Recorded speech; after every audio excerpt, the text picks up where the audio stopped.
ఎన్టీఆర్ జిల్లా గొల్లపూడిలో తిరువురు ఎమ్మెల్యే శ్రీనివాసరావుతో కలిసి BC studies circle ను ప్రారంభించారు మంత్రి సవిత. విద్యార్థులు తమ ప్రతిభను పెంపొందించుకోవాలనే ఉద్దేశంతోనే బీసీ స్టడీస్ సర్కిల్ ను ప్రారంభించడం జరిగిందని మంత్రి అన్నారు. స్వర్గీయ ఎన్టీఆర్ బడుగు బలహీన వర్గాల ఆశాజ్యోతి అన్నారు. బీసీలు మహిళలకు పెద్దపీట వేశారని తెలియజేశారు మంత్రి సవిత.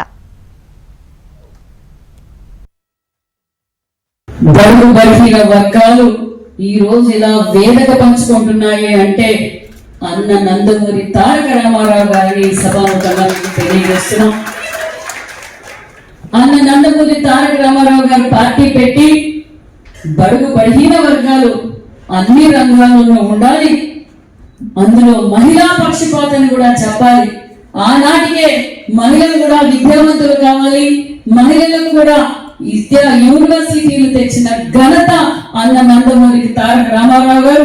తన ఇంటి నుంచే మహిళలు కూడా ఆస్తిలో వాటా ఉండాలి, వాళ్ళకు కూడా హక్కులు కావాలని తన ఇంటి నుంచే వాటా పంచిన గొప్ప వ్యక్తి మన అన్న నందమూరి తారక రామారావు గారు కూడా తెలియజేస్తున్నాం.